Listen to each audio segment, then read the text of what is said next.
자, 그럼 할게요. 안녕하세요. 예, 반갑습니다. 예, 오늘부터 이제 새로운 2014년도 이제 5급 교육사무관 승진 시험 대비 강의를 시작하도록 하겠습니다. 자, 11월 한 달은 이제 교육심리학 이론을 중심으로 해서 특강으로 진행해 나가겠습니다. 그리고 이제 본격적인 2014년도 대비 강좌는 이제 일반적인 정규 코스죠. 레귤러 코스 강의는 여러분 프린트물을 보신 것처럼 12월부터 진행해 나갈 예정입니다. 그래서 12월부터 지금 계획으로는 1월 정도까지 해서 기본 이론만, 그리고 기본 이론 과정에서는 이제 그동안 했었던 9급, 7급 이렇게 혼용해서 썼던 정통교육학 교재를 사용하지 않습니다. 그래서 2014년도부터는 임용을 위해서 쓰여졌던 명작교육학 2권의 책이에요. 그리고 2014년에 나온 뉴 정통교육학은 한 권의 교재예요. 한 권의 교재. 그러니까 여러분이 교재를 선택할 때 유의하시기 바라고요. 이 명작교육학, 그래서 심화 강좌로 해서 이제 기본 이론 강의를 시작을 하고요. 그 다음에 2월에서 4월부터는 이제 기출문제풀이가 있어요. 특히 9개년 기출문제풀이, 그리고 예상 문제 풀이 단원별로 진행을 합니다. 예.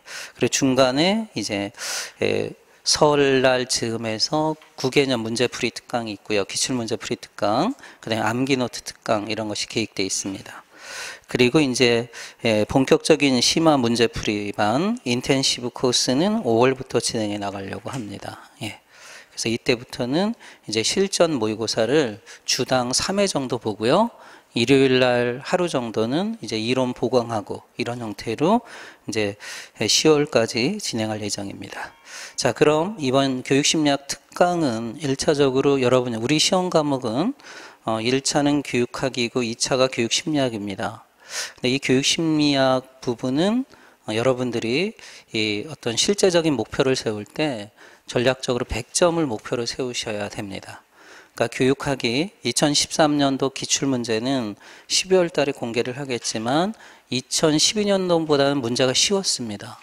훨씬 쉬워서 지금 예상으로는 수험생들의 평균이 2012년 합격선에 비해서 한 10점 정도 이상 올라가지 않을까. 물론 1차가 좀 어려웠어요. 행정법이 좀 어렵다고 수험생들이 이야기를 했기 때문에 1차 불합격생이 어느 만큼이냐에 따라서 합격선은 변동이 있을 겁니다. 근데 대체적으로 보니까 한 10점에서 많으면 한 12점 정도까지 올라가지 않을까 이런 생각이 듭니다. 그러면 상대적으로 2014년도는 2012년도 같이는 안 가겠지만 조금 어려워질 것이다. 그래서 여러분들이 쉽고 어려운 거 이런 부분을 광범위하게 준비를 하는 것이 더 수험 전략에 맞는 전략이다. 그리고 교육학과 교육심리학 이 두 가지 과목을 놓고 볼 때 교육심리학은 과학에 가깝기 때문에 상대적으로 그 난이도 조정을 하기가 어렵습니다. 그래서 여러분들이 전략 과목으로 삼으셔서 심리학은 만약에 틀리면 한두 개 틀린다. 이런 생각을 하시고요. 그리고 교육학에서 승부를 거는 이런 전략을 쓰시는 것이 훨씬 더 효과적이다 하는 겁니다. 자, 그런 의미에서 이제 교육심리학을 먼저 잡자.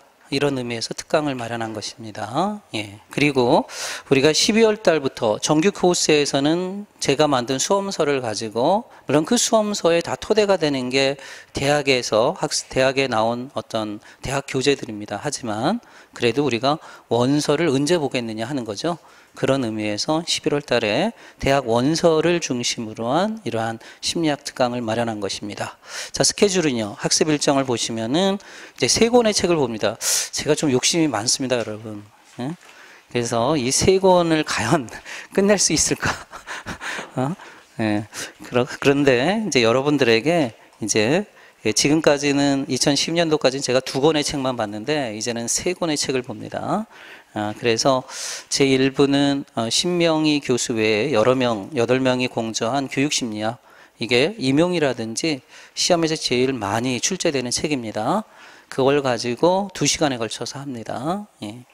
그 다음에 요거는 작년에 강의를 한 것이에요. 그래서 제가 2시간에 걸쳐서, 물론 2시간은 약간 넘을 수도 있지만 요건 짧게 잡았고요. 그 다음에 이제 두 번째는 이제 권대웅 교수가 쓴 교육심리학의 이론과 실제. 사실 이 2부는 제가 명작교육학이나 정통교육학의 기본 교재로 썼던 책이에요. 예, 그렇기 때문에 뭐 기본 교재를 보신 분들은 아주 익숙한 내용들이 많이 나올 겁니다. 그리고 교육심리학에 대해서 조금 아주 상세하게 서술된 책이라고 보시면 돼요. 요걸 3차 시에 걸쳐서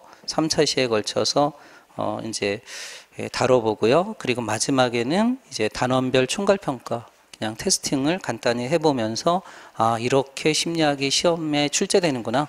그런 걸 한번 이제 눈도장을 찍어보는 겁니다. 그 다음에 이제 마지막 3부에서는 학교학습 효과를 위한 교육심리학 임규혁 교수입니다. 임규혁 교수는 고대에서 강의를 하고 계시죠. 지금은 이제 이뭉이라는 이제 친척 관계라고 알려져 있는데, 예, 이렇게 이뭉 교수하고 공저한 건데, 이거는 고대 교수들이 또 출제위원으로 많이 간혹 들어가요. 간간히 들어가는데, 그래서 이 교육심리학 임규혁 교수 저서의 내용을 가지고 다뤄보도록 하겠습니다. 자, 이렇게 해서 이번 11월 한 달 강의의 목표는 교육심리학의 기본 개념과 이론을 확실히 구축한다. 요 3권의 책을 통해서. 그리고 공부는 같은 교육심리학이라는 테마를 가지고 3명의 교수가 쓴 3권의 책을 가지고 다르게 보는 거죠. 그죠? 그래서 포스트 모더니즘에서 다루겠지만 포스트 모더한 학자 중에서 들레즈가 반복과 차이라는 말로 포스트 모더니즘을 규정하고 있어요. 그러니까 공부는 반복이에요. 학습의 제1법칙은 반복의 법칙, 다른 말로 하면 뭘까요? 연습의 법칙이에요. 연습의 법칙. 그러니까 교육심리학이라는 걸 계속해서 반복하는 거예요. 3번 반복하는 거예요. 3사이클. 하지만 중요한 것은 뭐냐면 반복하되 기계적으로 반복하는 게 아니다. 다르게 보는 거죠. 그죠? 다르게 보기 위해서 우리는 다른 3권의 책을 가지고 다루는 거죠. 이게 뭘까요? 차이죠. 차이예요. 예? 이 차이를 심리학에서는 통찰이라고 해요. 통찰. 예? 그러니까 처음 볼 때, 2번 볼 때, 3번 볼 때 다 똑같다면 이건 진전은 없는 거예요. 무슨 말씀이신지 아시겠죠? 그죠? 처음 읽을 때, 2번 읽을 때, 3번 읽을 때 다르게 보여야 된다. 그래야 학습이 진전되고 있다는 겁니다. 그래서 제일 안 좋은 방법은 기계적으로 암기하는 거. 속된 말로 쓰면 뭐죠? 무식하게 암기하는 거. 이거는 시험이 어려워지면 틀릴 가능성이 높은 거예요. 그죠? 그러니까 몇 번이고 되풀이하되 다른 느낌, 다른 통찰, 다른 깨달음들이 일어나야 진전되고 있다. 이런 걸 느끼는 거죠. 이런 걸 유의미 학습이라고 하는 겁니다. 예. 그래서 반복과 차이, 이 두 말을 잘 기억해 두시기 바라요. 그러면 제 1차적인 건 반복 아니겠습니까? 그래서 공부하는 방법이 여러 가지가 있는데 제가 여러분에게 권하는 방법이 비유적으로 따지면은 기와장이하고 칠장이가 있다. 7장이 공부법이에요. 기와장이 공부는 여러분 성격적으로 그런 분 계실 거예요. 기와장이 공부는 뭐냐면은 기와를 한 장 한 장 차곡차곡 쌓아가는 거예요. 네? 그럼 시간이 많이 걸려요? 적게 걸려요? 많이 걸리죠. 한 장 한 장 그냥 차곡차곡 쌓다 보면 많이 걸리잖아요. 성격적으로 그런 분이 있어요. 이걸 다 하나하나 알아야 그 다음 넘어가잖아요. 그러면 합격 못해요. 그거는 대학에서 하는 수험 공부예요. 수험 공부. 기와장이 공부는 그런 식으로 공부하시면 힘들어요. 그러니까 공부 전략을 당신이 성격적으로 그러시다면은 바꾸셔야 돼요. 예? 그다음에 7장기 공부는 뭐냐면은 페인트 칠하는 거 생각하시면 돼요. 그냥 대충 칠하는 거예요.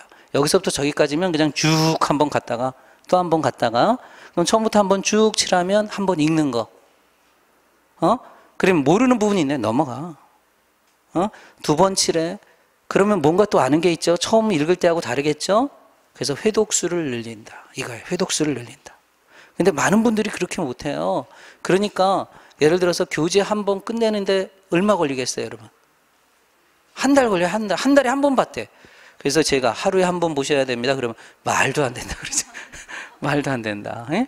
근데 어쨌든 그냥 몰라도 넘어가세요.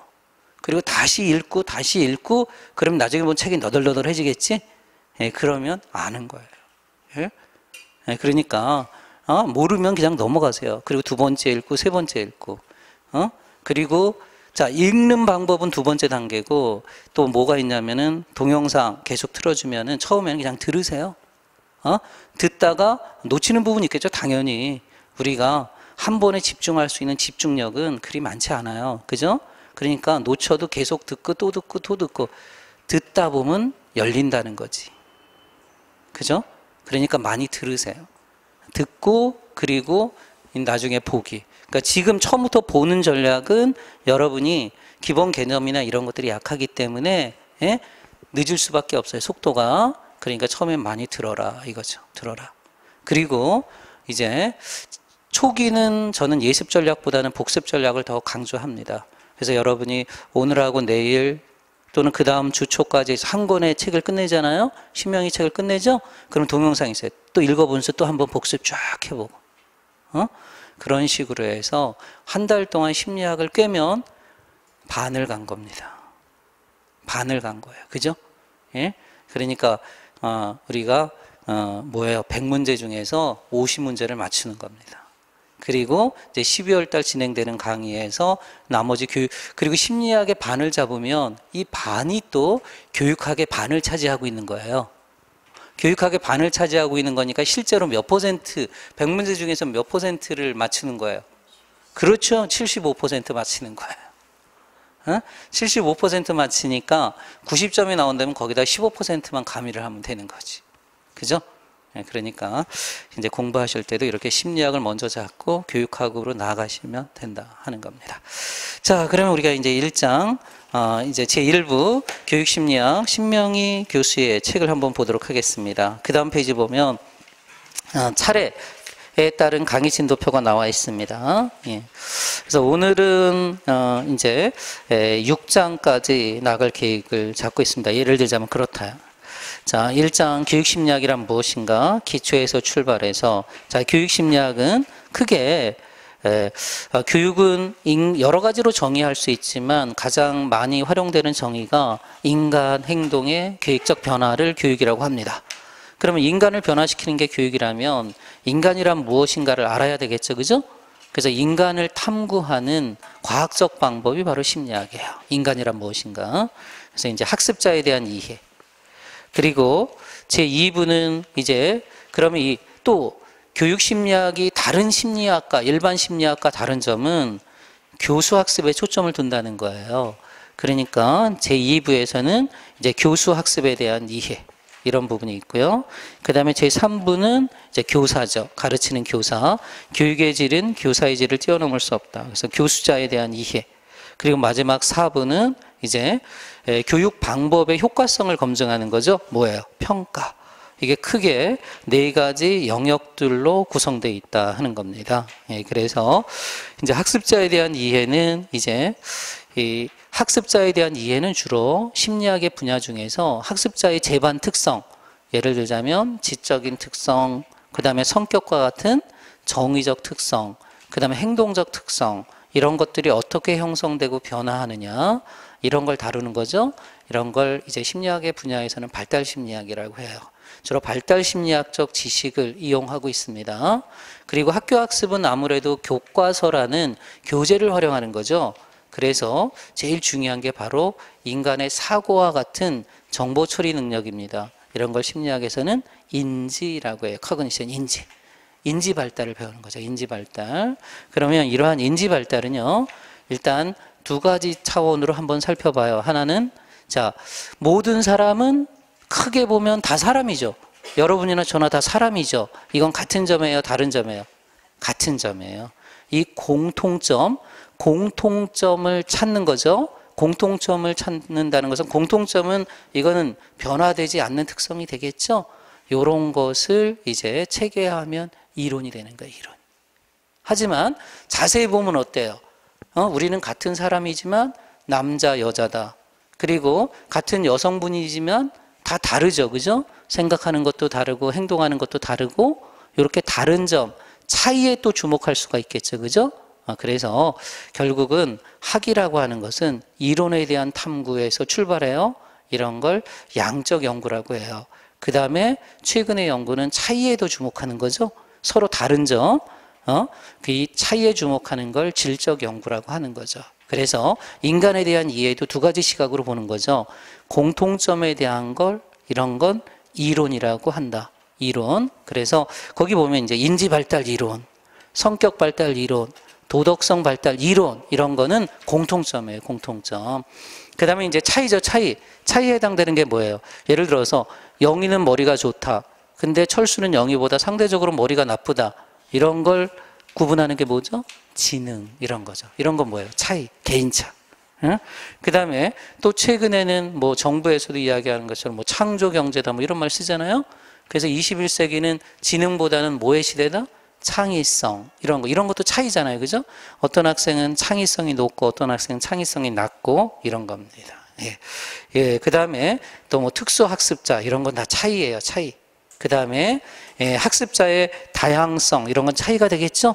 그럼 그 차이를 이루는 것이 또 뭐가 있느냐? 학습 유형이라는 말이 있죠. 학습 유형. 학습 유형은 뭐냐면은 학습하는 방법이에요. 학습하는 방법. 예를 들어서 여러분들은 강의를 듣는 게 난 더 좋아. 실강을 듣는 게. 하지만 어떤 분들은 나는 동영상 듣는 게 더 좋아. 이런 분이 있고 또 어떤 분은 뭐예요? 나는 혼자 공부하는 게 더 좋아. 이런 분이 있잖아요. 그리고 나는 아침에 공부하는 게 더 좋아. 또 어떤 학생들은 나는 밤에 공부하는 게 더 좋아.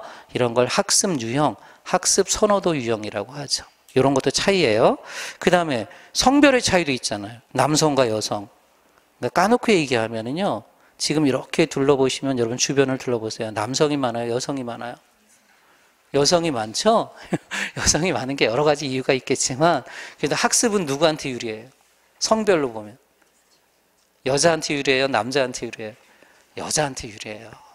그래서 지금 위험에 처해 있는 성별군은 학교 학습에서는 남자들이에요. 남자들. 응? 왜냐하면 공부를 하는 것이 동적이에요? 정적이에요? 정적이에요. 정적. 응? 그리고 기본적으로 우리가 철학적으로 볼 때도 남성분들은 존재론적이에요. 그러니까 남자들은 죽을 때까지 철 안 든다, 안 듣는다 뭐 이런 말이 있잖아요. 남자는 혼자예요. 혼자. 존재론. 응? 그런데 여성분들은 관계론이에요. 관계론. 그러니까 공부는 관계에 대한 사유예요. 이런 거에 그 더 유리한 게 성별로는 여성이라고 해요. 이 성차도 고려를 해야 되겠죠. 그 다음에 요즘 다문화죠. 다문화. 문화적 배경이 아이들 다 다르잖아요. 그러니까 결국 이런 것들은 보편적인 거에 대한 탐구예요. 개인차에 대한 탐구예요. 개인차. 그러니까 시험 문제도 이런 문제도 나왔어요. 다음 중 학습자의 개인차 변인이 아닌 것. 이런 거죠. 그럼 개인차 변인에 해당되는 게 뭐가 있다고요?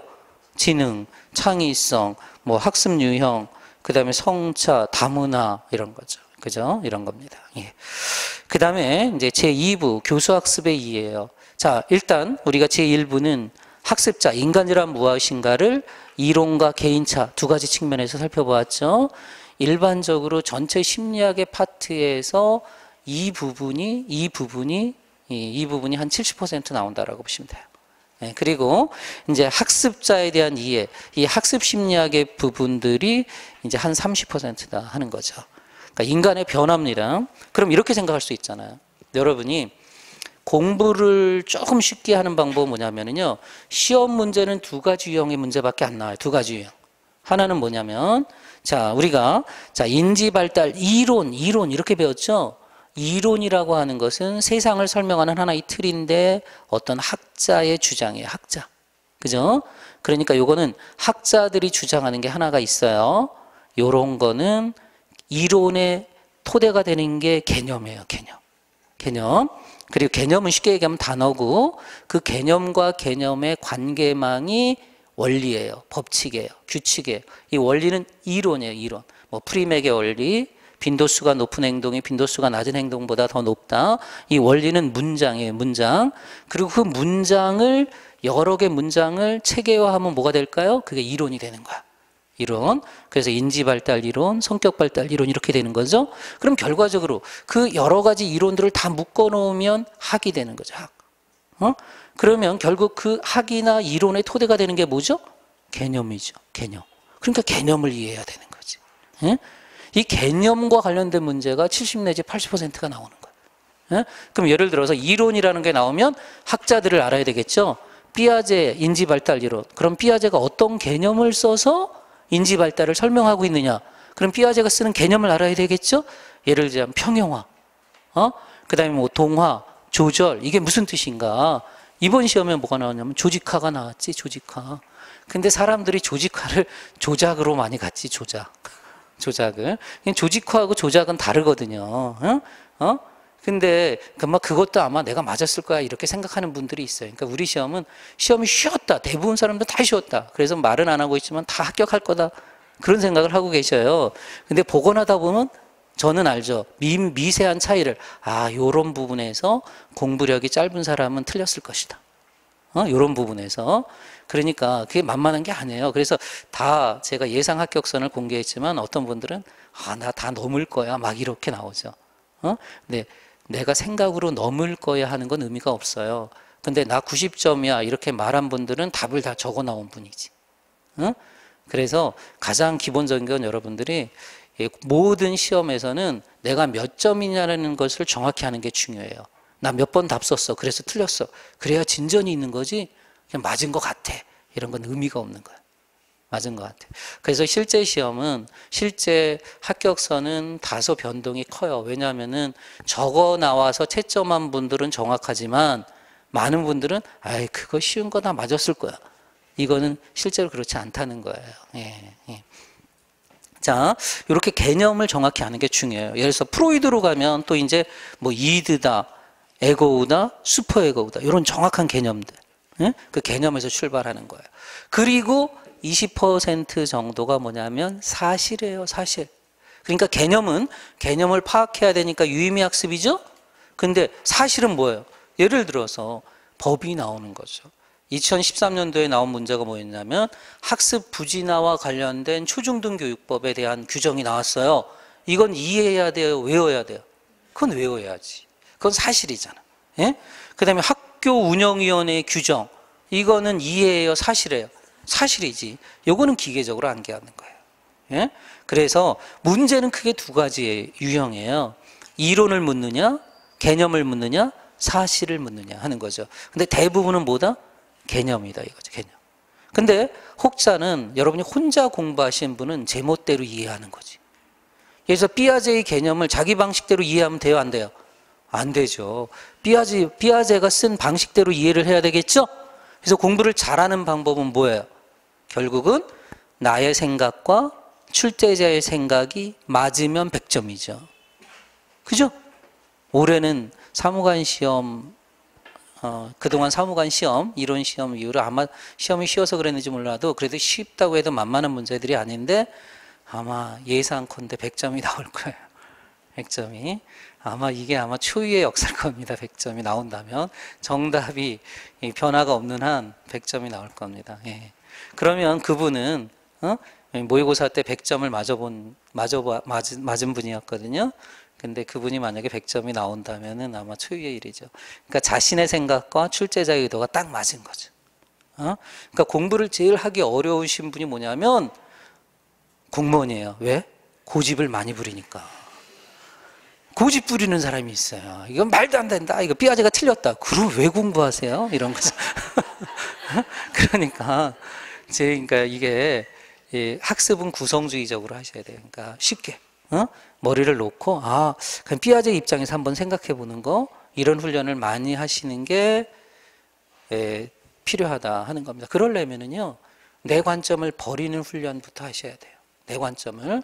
여러분이 혹 그동안에 공부해 오신 게 있다, 그 방식이 있다, 나는 오현준 책 몇 번 읽어봤다, 이런 거 다 필요 없어요. 다 내려놓으세요. 새로 머리에 집어넣는 겁니다. 새로. 예, 그렇게 공부하시면 돼요. 그러면 어떤 분이 그러시더라고요. 이렇게 쉽게 빨리 공부하는 걸 난 괜히 몇 년 동안 했네. 몇 년 동안 했네. 예? 그러니까 이게 학습의 힘입니다. 학습의 힘. 그리고 이러한 다른 관점에서 사유하는 거, 이게 제일 중요합니다. 예. 자, 그러면 생각해 봅시다. 자, 학습이죠. 학습은 인간을 어떤 인간으로 규정할 것이냐, 또는 학습을 어떻게 정의할 것이냐, 여러 가지 관점이 있을 수 있다는 거예요. 예를 들면 쉽게 생각해 봅시다. 행동이 변하는 걸 학습이라고 하자. 아니면은 생각이 변하는 걸 학습이라고 하자. 그 둘을 합치면 뭐죠? 인간이 변하는 걸 학습이라고 하자. 이런 거예요. 그럼 행동이 변하는 걸 학습이면 무슨 학습이론? 행동주의 학습이론. 이렇게 되는 거지. 근데 그 행동도 두 가지 행동이 있죠. 하나는 뭐예요? 수동적 행동, 능동적 행동. 수동적 행동이 학습이 되는 걸 설명하는 게 파블로프의 수동적 조건화, 능동적 행동이 학습되는 걸 설명하는 게 스키너의 조작적 조건화. 이렇게 되는 거예요. 예, 그 두 가지만 알면 되죠. 예. 그 다음에 이제 학습은 생각이 변하는 게 학습이다. 생각이 뭐라고 그랬죠? 인지. 이게 인지주의 학습 이론이에요. 그런데 제가 무슨 생각하고 있는지, 여러분이 무슨 생각하고 있는지 알아요? 몰라요? 볼 수 있어요? 없어요? 없죠. 그렇기 때문에 이거는 볼 수 있는 어떤 무엇을 활용해서 설명하는 거죠? 예를 들자면 컴퓨터죠.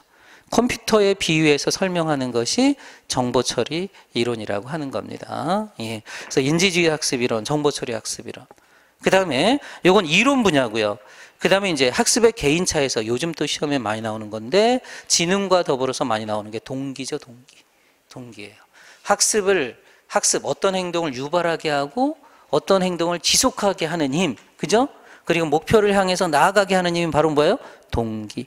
그래서 이 동기는 이 지능과 더불어 최근에 개인차 영역에서 시험에 많이 출제되는 겁니다. 그 다음에 이제 수업 방법이 있죠. 여기 보면 모형이라는 말을 쓰죠. 모형과 이론은 같은 말이라고 생각하시면 돼요. 다만 엄밀성의 차이인데 이 모형하고 이론하면 누구를 떠올리시라고 그랬어요? 학자들. 그러니까 이런 경우는 학자들하고 결합시켜야 돼요. 그래서 여러 가지 학자들의 주장하는 모형들, 그리고 수업 방법, 이 구체적인 수업 방법들, 뭐 제가 아는 강의법, 그 다음에 또 뭐 협동학습, 토의법 이런 것들에 대해서 살펴보는 겁니다. 2부에서는. 그리고 이제 3부는 이 수업의 결과는 교사의 어떠한 질에 따라서 달라진다 이런 표현이 있어요. 그래서 교사에 대한 이해죠. 시험에는 잘 출제되지 않을 수 있어요. 교사의 자질 이런 부분. 여기서 중요하다면 뭐냐면 교사의 기대입니다. 3번에 있는 교사의 긍정적 기대가 긍정적인 결과로 이어진다. 이게 유명한 피그말리안 효과라고 하는 거예요. 이게 시험에 잘 출제가 되죠. 그 다음에 제14장 여기에서는 생활지도와 상담 2013년도에 상담이 많이 출제가 됐었는데, 자, 요거는 학교 교육의 또 다른 측면이죠. 학교는 교과 지도가 있고 또 뭐가 있죠, 여러분? 그렇죠. 인성 교육이 있죠. 이게 생활지도죠. 생활지도의 가장 핵심이 뭐다? 상담입니다. 그래서 상담은 학생의 문제 해결을 도와주는 전문적인 활동이라고 규정할 수 있어요. 여러 가지 상담 이론들. 자, 그리고 마지막 4부에서는 교육평가입니다. 평가는 교육의 과정을 성찰하는 일, 되돌아보는 일이죠. 성찰. 그래서 이 평가도 시험에서는 한 3문제 안팎으로 많이 출제가 돼요. 그래서 여기서는 교육평가에서는 2번, 교육평가의 유형. 요것도 뭐 절대평가다, 상대평가다, 진단평가다, 형성평가다, 총괄평가다, 수행평가다.